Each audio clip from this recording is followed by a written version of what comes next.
Extricating Young Gussie by P.G. Wodehouse. She sprang it on me before breakfast. There in 7 words you have a complete character sketch of my Aunt Agatha. I could go on indefinitely about brutality and lack of consideration. I merely say that she routed me out of bed to listen to her painful story somewhere in the small hours.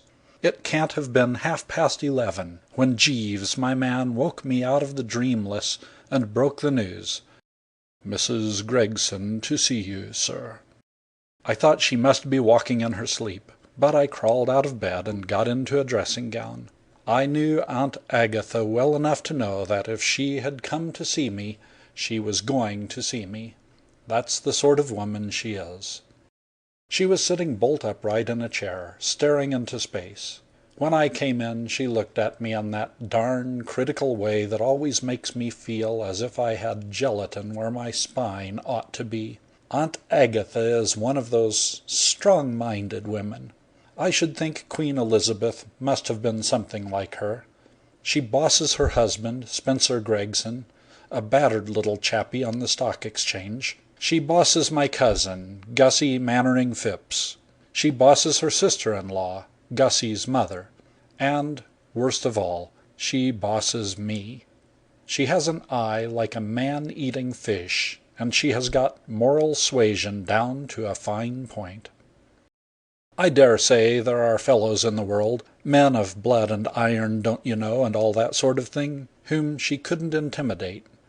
But if you're a chappie like me, fond of a quiet life, you simply curl into a ball when you see her coming and hope for the best. My experience is that when Aunt Agatha wants you to do a thing, you do it, or else you find yourself wondering why those fellows in the olden days made such a fuss when they had trouble with the Spanish Inquisition. "Hello, Aunt Agatha," I said. "Bertie," she said, "you look a sight. You look perfectly dissipated." I was feeling like a badly wrapped brown paper parcel. I'm never at my best in the early morning. I said so. Early morning!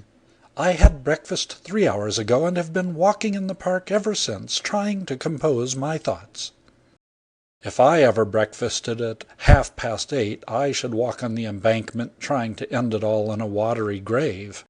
I am extremely worried, Bertie. That is why I have come to you. And then I saw she was going to start something, and I bleated weakly to Jeeves to bring me tea. But she had begun before I could get it. "What are your immediate plans, Bertie?" "Well, I rather thought of tottering out for a bite of lunch later on, and then possibly staggering round to the club, and after that, if I felt strong enough, I might trickle off to Walton Heath for a round of golf." "I am not interested in your totterings and tricklings. I mean, have you any important engagements in the next week or so?" I scented danger. "Rather," I said. "Heaps. Millions. Booked solid." "What are they?"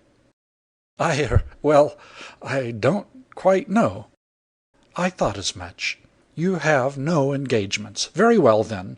I want you to start immediately for America." "America?" Do not lose sight of the fact that all this was taking place on an empty stomach, shortly after the rising of the lark. "Yes, America. I suppose even you have heard of America?" "But why America?" "Because that is where your cousin Gussie is. He is in New York, and I can't get at him." "What's Gussie been doing?" "Gussie is making a perfect idiot of himself." To one who knew young Gussie as well as I did, the words opened up a wide field for speculation. "In what way?" "He has lost his head over a creature." On past performances this rang true. Ever since he arrived at man's estate, Gussie had been losing his head over creatures. He's that sort of chap. But as the creatures never seemed to lose their heads over him, it had never amounted to much. "I imagine you know perfectly well why Gussie went to America, Bertie. You know how wickedly extravagant your Uncle Cuthbert was." She alluded to Gussie's governor, the late head of the family, and I am bound to say she spoke the truth. Nobody was fonder of old Uncle Cuthbert than I was. But everybody knows that where money was concerned, he was the most complete chump in the annals of the nation. He had an expensive thirst. He never backed a horse that didn't get housemaid's knee in the middle of the race. He had a system of beating the bank at Monte Carlo, which used to make the administration hang out the bunting and ring the joy bells when he was sighted in the offing. Take him for all in all, dear old Uncle Cuthbert was as willing a spender as ever called the family lawyer a blood-sucking vampire because he wouldn't let Uncle Cuthbert cut down the timber to raise another 1,000. He left your Aunt Julia very little money for a woman in her position. Beechwood requires a great deal of keeping up, and poor dear Spencer, though he does his best to help, has not unlimited resources. It was clearly understood why Gussie went to America. He is not clever, but he is very good-looking, and though he has no title, the Mannering Phippses are one of the best and oldest families in England. He had some excellent letters of introduction, and when he wrote home to say that he had met the most charming and beautiful girl in the world, I felt quite happy. He continued to rave about her for several mails, and then this morning a letter has come from him in which he says, quite casually, as a sort of afterthought, that he knows we are broad-minded enough not to think any the worse of her because she is on the vaudeville stage. Oh, I say! It was like a thunderbolt. The girl's name, it seems, is Ray Denison, and according to Gussie she does something which he describes as a single on the big time. What this degraded performance may be I have not the least notion. As a further recommendation he states that she lifted them out of their seats at Mosenstein's last week. Who she may be, and how or why, and who or what Mr. Mosenstein may be, I cannot tell you. "By Jove," I said, "it's like a sort of thingamy-bob, isn't it? A sort of fate, what?" "I fail to understand you." "Well, Aunt Julia, don't you know, heredity and so forth. What's bred in the bone will come out in the wash and all that kind of thing, you know." "Don't be absurd, Bertie." That was all very well, but it was a coincidence for all that. Nobody ever mentions it, and the family have been trying to forget it for 25 years, but it's a known fact that my Aunt Julia, Gussie's mother, was a vaudeville artist once, and a very good one, too, I'm told. She was playing in pantomime at Drury Lane when Uncle Cuthbert saw her first. It was before my time, of course, and long before I was old enough to take notice the family had made the best of it, and Aunt Agatha had pulled up her socks and put in a lot of educative work, and with a microscope you couldn't tell Aunt Julia from a genuine dyed-in-the-wool aristocrat. Women adapt themselves so quickly.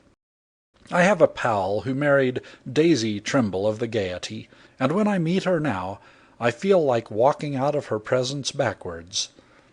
But there the thing was, and you couldn't get away from it. Gussie had vaudeville blood in him, and it looked as if he were reverting to type, or whatever they call it. "By Jove," I said, for I am interested in this heredity stuff. "Perhaps the thing is going to be a regular family tradition, like you read about in books.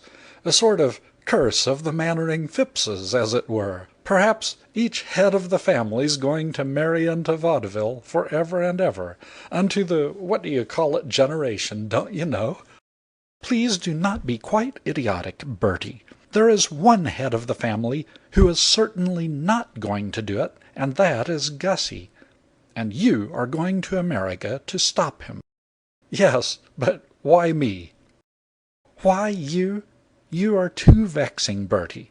Have you no sort of feeling for the family? You are too lazy to try to be a credit to yourself, but at least you can exert yourself to prevent Gussie's disgracing us. You are going to America because you are Gussie's cousin, because you have always been his closest friend, because you are the only one of the family who has absolutely nothing to occupy his time except golf and night clubs. I play a lot of auction. And, as you say, idiotic gambling and low dens. If you require another reason, you are going because I ask you as a personal favor." What she meant was that, if I refused, she would exert the full bent of her natural genius to make life a Hades for me. She held me with her glittering eye. I have never met anyone who can give a better imitation of the Ancient Mariner. "So you will start at once, won't you, Bertie?" I didn't hesitate. "Rather," I said. "Of course I will." Jeeves came in with the tea. "Jeeves," I said, "we start for America on Saturday." "Very good, sir," he said. "Which suit will you wear?" New York is a large city conveniently situated on the edge of America so that you step off the liner right onto it without any effort. You can't lose your way. You go out of a barn and down some stairs, and there you are right in among it. The only possible objection any reasonable chappie could find to the place is that they loose you into it from the boat at such an ungodly hour. I left Jeeves to get my baggage safely past an aggregation of suspicious-minded pirates who were digging for buried treasures among my new shirts, and drove to Gussie's hotel, where I requested the squad of gentlemanly clerks behind the desk to produce him. That's where I got my first shock. He wasn't there. I pleaded with them to think again, and they thought again, but it was no good. No Augustus Mannering Phipps on the premises. I admit I was hard hit. There I was alone in a strange city, and no signs of Gussie. What was the next step? I am never one of the masterminds in the early morning. The old bean doesn't somehow seem to get into its stride till pretty late in the p.m.s, and I couldn't think what to do. However, some instinct took me through a door at the back of the lobby, and I found myself in a large room with an enormous picture stretching across the whole of one wall, and under the picture a counter, and behind the counter divers chappies in white serving drinks. They have barmen, don't you know, in New York, not barmaids. Rum idea. I put myself unreservedly into the hands of one of the white chappies. He was a friendly soul, and I told him the whole state of affairs. I asked him what he thought would meet the case. He said that in a situation of that sort he usually prescribed a lightning whizzer, an invention of his own. He said this was what rabbits trained on when they were matched against grizzly bears, and there was only one instance on record of the bear having lasted 3 rounds. So I tried a couple, and by Jove, the man was perfectly right. As I drained the second, a great load seemed to fall from my heart, and I went out in quite a braced way to have a look at the city. I was surprised to find the streets quite full. People were bustling along as if it were some reasonable hour, and not the gray dawn. In the tram cars they were absolutely standing on each other's necks. Going to business or something, I take it. Wonderful Johnnies. The odd part of it was that after the first shock of seeing this frightful energy the thing didn't seem so strange. I've spoken to fellows since who have been to New York, and they tell me they found it just the same. Apparently there's something in the air, either the ozone or the phosphates or something, which makes you sit up and take notice. A kind of zip, as it were, a sort of bally freedom, if you know what I mean, that gets into your blood and bucks you up and makes you feel that God's in his heaven, all's right with the world, and you don't care if you've got odd socks on. I can't express it better than saying that the thought uppermost in my mind as I walked about the place they call Times Square was that there were 3,000 miles of deep water between me and my Aunt Agatha. It's a funny thing about looking for things. If you hunt for a needle in a haystack, you don't find it. If you don't give a darn whether you ever see the needle or not, it runs you into the first time you lean against the stack. By the time I had strolled up and down once or twice, seeing the sights and letting the white chappie's corrective permeate my system, I was feeling that I wouldn't care if Gussie and I never met again, and I'm dashed if I didn't suddenly catch sight of the old lad, as large as life, just turning in at a doorway down the street. I called after him, but he didn't hear me. So I legged it in pursuit and caught him going into an office on the first floor. The name on the door was Abe Ricebitter, vaudeville agent. And from the other side of the door came the sound of many voices. He turned and stared at me. "Bertie, what on earth are you doing? Where have you sprung from? When did you arrive?" "Landed this morning. I went round to your hotel, but they said you weren't there. They have never heard of you." "I've changed my name. I call myself George Wilson." "Why on earth—" "Well, you try calling yourself Augustus Mannering Phipps over here and see how it strikes you. You feel a perfect ass. I don't know what it is about America, but the broad fact is that it's not a place where you can call yourself Augustus Mannering Phipps. And there's another reason. I'll tell you later. Bertie, I've fallen in love with the dearest girl in the world." The poor old nut looked at me in such a deuced cat-like way, standing with his mouth open, waiting to be congratulated, that I simply hadn't the heart to tell him that I knew all about that already, and had come over to the country for the express purpose of laying him a stymie. So I congratulated him. "Thanks awfully, old man," he said. "It's a bit premature, but I fancy it's going to be all right. Come along in here, and I'll tell you about it." "What do you want in this place? It seems a rummy spot." "Oh, that's part of the story. I'll tell you the whole thing." We opened the door marked "Waiting Room." I never saw such a crowded place in my life. The room was packed till the walls bulged. Gussie explained. "Pros," he said. "Music hall artistes, you know, waiting to see old Abe Ricebitter. This is September the 1st, vaudeville's opening day. The early fall," said Gussie, who is a bit of a poet in his way, "is vaudeville's springtime. All over the country, as August wanes, sparkling comedians burst into bloom, the sap stirs in the veins of tramp cyclists, and last year's contortionists waking from their summer sleep tie themselves tentatively into knots. What I mean is, this is the beginning of the new season, and everybody's out hunting for bookings. But what do you want here?" "Oh, I've just got to see Abe about something. If you see a fat man with about 57 chins come out of that door there, grab him, for that'll be Abe. He's one of those fellows who advertise each step up they take in the world by growing another chin. I'm told that way back in the 90s he only had 2. If you do grab Abe, remember that he knows me as George Wilson."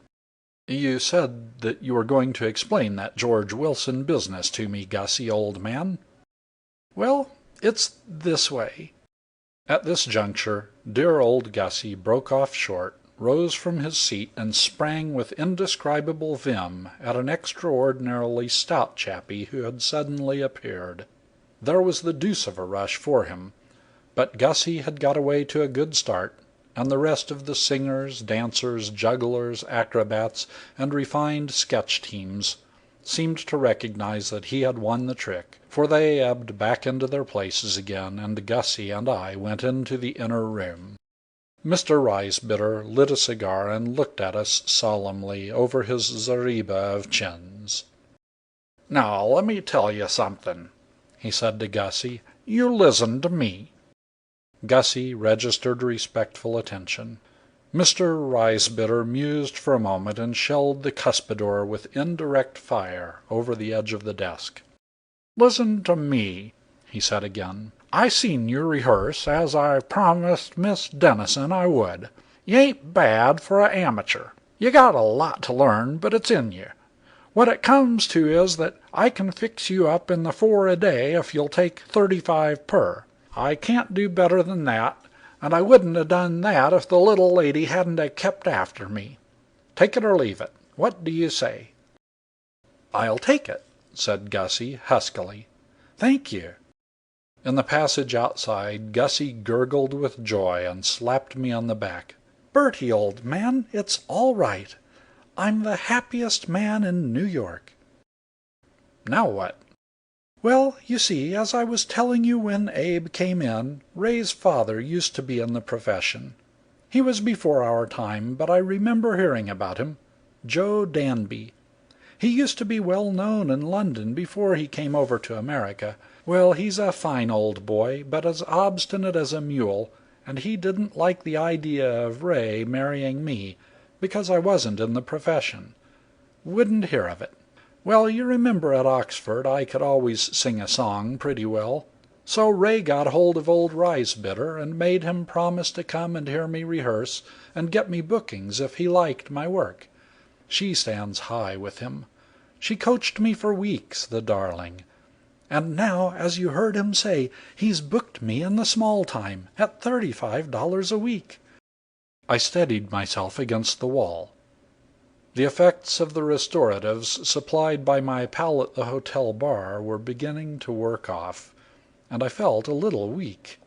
Through a sort of mist I seemed to have a vision of Aunt Agatha hearing that the head of the Mannering Phippses was about to appear on the vaudeville stage.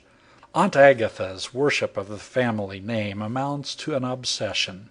The Mannering Phippses were an old established clan when William the Conqueror was a small boy going round with bare legs and a catapult. For centuries they have called kings by their first names and helped dukes with their weekly rent, and there's practically nothing a Mannering Phipps can do that doesn't blot his escutcheon.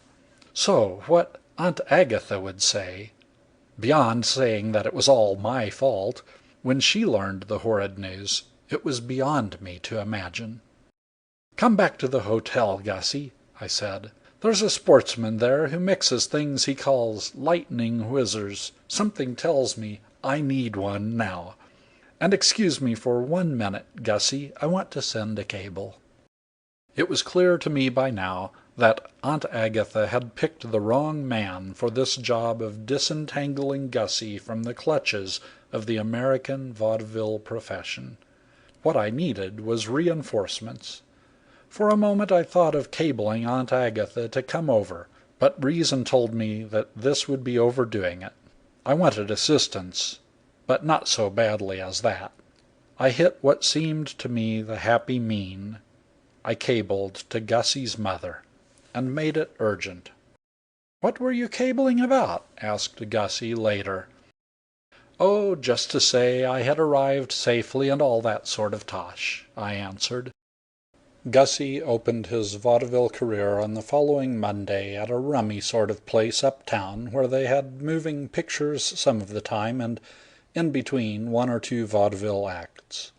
It had taken a lot of careful handling to bring him up to scratch. He seemed to take my sympathy and assistance for granted, and I couldn't let him down. My only hope, which grew as I listened to him rehearsing, was that he would be such a frightful frost at his first appearance that he would never dare to perform again, and as that would automatically squash the marriage, it seemed best to me to let the thing go on. He wasn't taking any chances. On the Saturday and Sunday we practically lived in a beastly little music room at the offices of the publishers whose song he proposed to use. A little chappie with a hooked nose sucked a cigarette and played the piano all day. Nothing could tire that lad. He seemed to take a personal interest in the thing. Gussie would clear his throat and begin, There's a great big choo-choo waiting at the depot. The chappie playing the chords. Is that so? Who's it waiting for? Gussie, rather rattled at the interruption. Waiting for me. The chappie, surprised. For you? Gussie, sticking to it. Waiting for me. The chappie, skeptically. You don't say. Gussie, for I'm off to Tennessee. The chappie, conceding a point. Now, I live at Yonkers. He did this all through the song. At first, poor old Gussie asked him to stop, but the chappie said no, it was always done. It helped to get pep into the thing. He appealed to me whether the thing didn't want a bit of pep, and I said it wanted all the pep it could get. And the chappie said to Gussie, there you are. So Gussie had to stand it. The other song that he intended to sing was one of those moon songs. He told me in a hushed voice that he was using it because it was one of the songs that the girl Ray sang when lifting them out of their seats at Mosenstein's and elsewhere. The fact seemed to give it sacred associations for him. You will scarcely believe me, but the management expected Gussie to show up and start performing at 1 o'clock in the afternoon. I told him they couldn't be serious, as they must know that he would be rolling out for a bit of lunch at that hour, but Gussie said this was the usual thing in the 4 a day, and he didn't suppose he would ever get any lunch again until he landed on the big time. I was just condoling with him when I found that he was taking it for granted that I should be there at 1 o'clock too. My idea had been that I should look in at night when, if he survived, he would be coming up for the 4th time.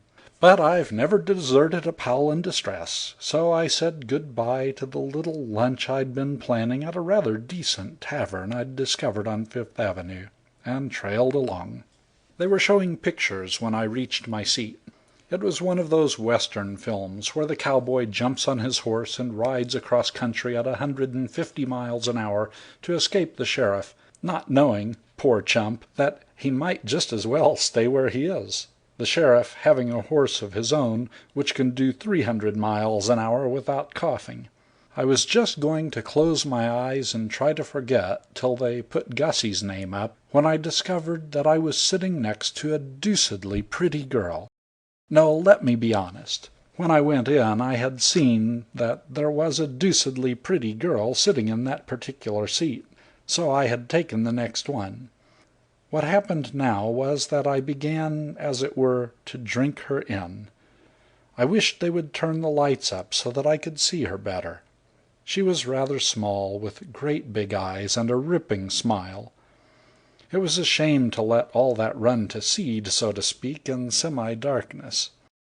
Suddenly the lights did go up, and the orchestra began to play a tune which, though I haven't much of an ear for music, seemed somehow familiar.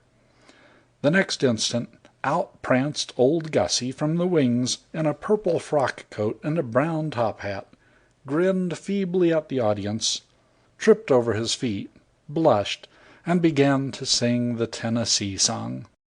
It was rotten. The poor nut had got stage fright so badly that it practically eliminated his voice. He sounded like some far-off echo of the past yodeling through a woolen blanket.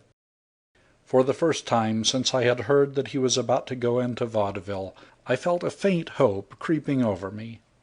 I was sorry for the wretched chap, of course, but there was no denying that the thing had its bright side.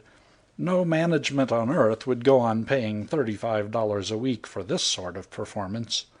This was going to be Gussie's first and only. He would have to leave the profession. The old boy would say, "Unhand my daughter," and with decent luck I saw myself leading Gussie on to the next England-bound liner and handing him over intact to Aunt Agatha. He got through the song somehow and limped off amidst roars of silence from the audience. There was a brief respite, then out he came again. He sang this time as if nobody loved him. As a song, it was not a very pathetic song, being all about coons spooning and June under the moon, and so on and so forth. But Gussie handled it in such a sad, crushed way that there was genuine anguish in every line. By the time he reached the refrain, I was nearly in tears. It seemed such a rotten sort of world with all that kind of thing going on in it. He started the refrain, and then the most frightful thing happened. The girl next to me got up in her seat, chucked her head back, and began to sing too. I say too, but it wasn't really too, because her first note stopped Gussie dead, as if he had been poleaxed. I never felt so bally conspicuous in my life. I huddled down in my seat and wished I could turn my collar up. Everybody seemed to be looking at me. In the midst of my agony, I caught sight of Gussie. A complete change had taken place in the old lad. He was looking most frightfully bucked. I must say the girl was singing most awfully well, and it seemed to act on Gussie like a tonic. When she came to the end of the refrain, he took it up, and they sang it together, and the end of it was that he went off the popular hero. The audience yelled for more and were only quieted when they turned down the lights and put on a film. When I had recovered, I tottered round to see Gussie. I found him sitting on a box behind the stage, looking like one who had seen visions. "Isn't she a wonder, Bertie?" he said devoutly. "I hadn't a notion she was going to be there. She's playing at the auditorium this week, and she can only just have had time to get back to her matinee.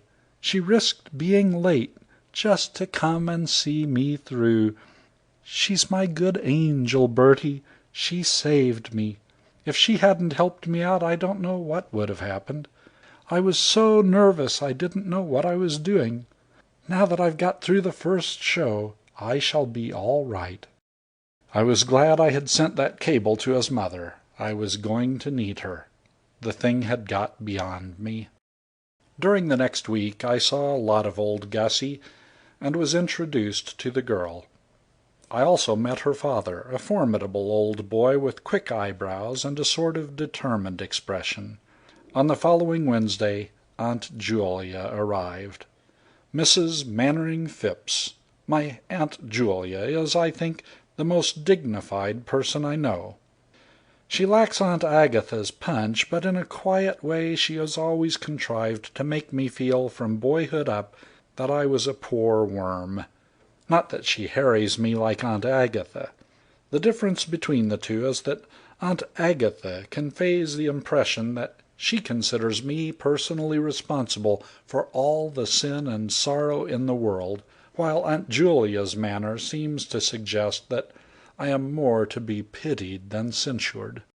If it wasn't that the thing was a matter of historical fact, I should be inclined to believe that Aunt Julia had never been on the vaudeville stage. She is like a stage duchess. She always seems to me to be in a perpetual state of being about to desire the butler to instruct the head footman to serve lunch in the blue room overlooking the west terrace. She exudes dignity. Yet 25 years ago, so I've been told by old boys who were lads about town in those days, she was knocking them cold at the Tivoli in a double act called Fun in a Tea Shop, in which she wore tights and sang a song with a chorus that began Rumpty-tiddly-umpty-ay. There are some things a chappie's mind absolutely refuses to picture, and Aunt Julia singing Rumpty-tiddly-umpty-ay is one of them. She got straight to the point within 5 minutes of our meeting. "What is this about Gussie? Why did you cable for me, Bertie?" "It's rather a long story," I said, "and complicated. If you don't mind, I'll let you have it in a series of motion pictures. Suppose we look in at the auditorium for a few minutes." The girl, Ray, had been re-engaged for a second week at the auditorium, owing to the big success of her first week. Her act consisted of 3 songs. She did herself well in the matter of costume and scenery.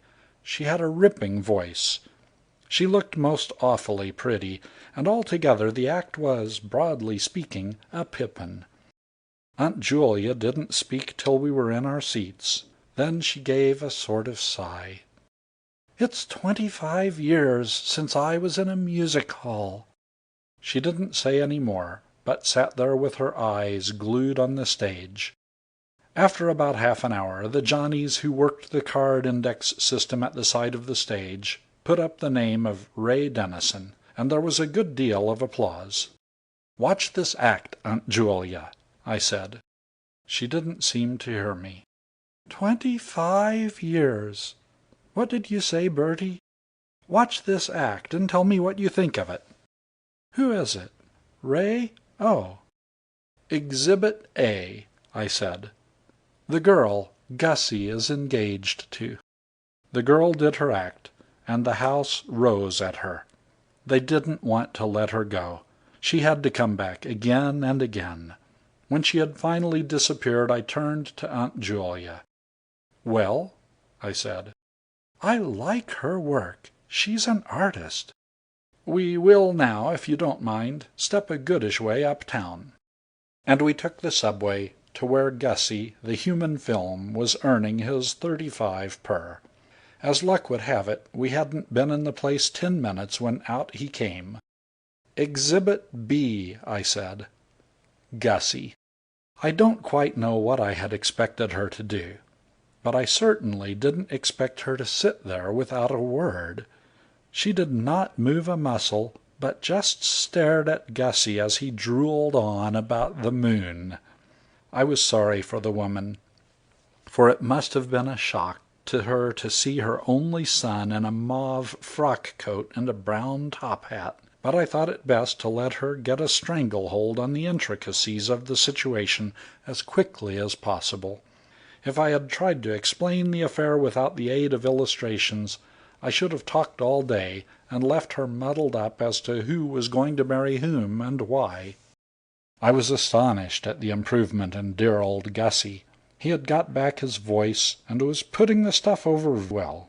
It reminded me of the night at Oxford, when, then but a lad of 18, he sang "Let's All Go Down the Strand" after a bump supper, standing the while up to his knees in the college fountain. He was putting just the same zip into the thing now. When he had gone off, Aunt Julia sat perfectly still for a long time, and then she turned to me. Her eyes shone queerly. "What does this mean, Bertie?" She spoke quite quietly, but her voice shook a bit. "Gussie went into the business," I said, "because the girl's father wouldn't let him marry her unless he did. If you feel up to it, perhaps you wouldn't mind tottering round to 133rd Street and having a chat with him.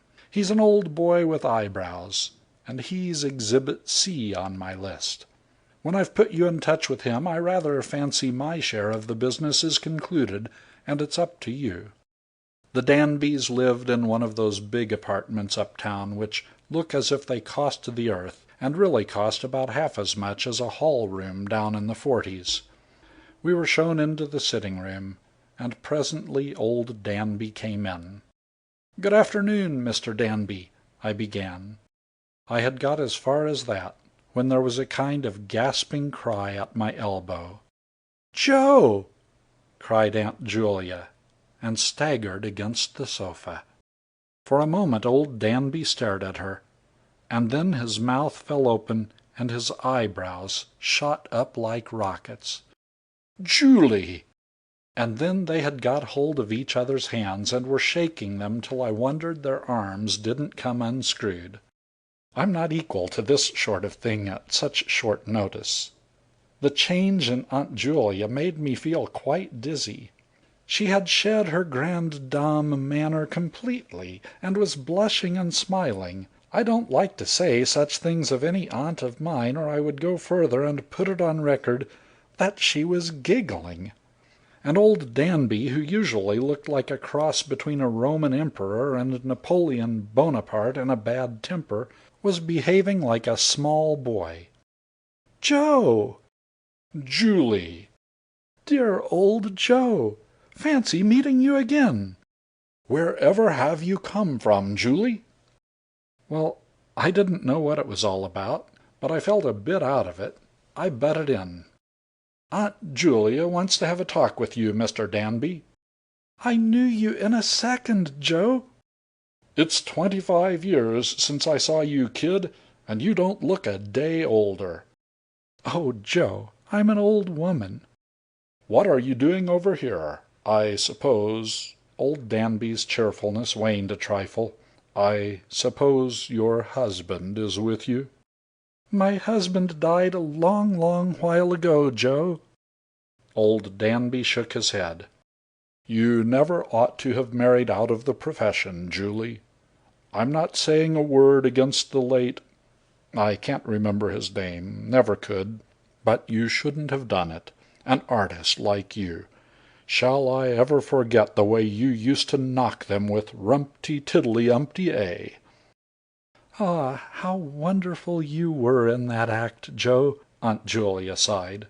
"Do you remember the backfall you used to do down the steps? I always have said that you did the best backfall in the profession."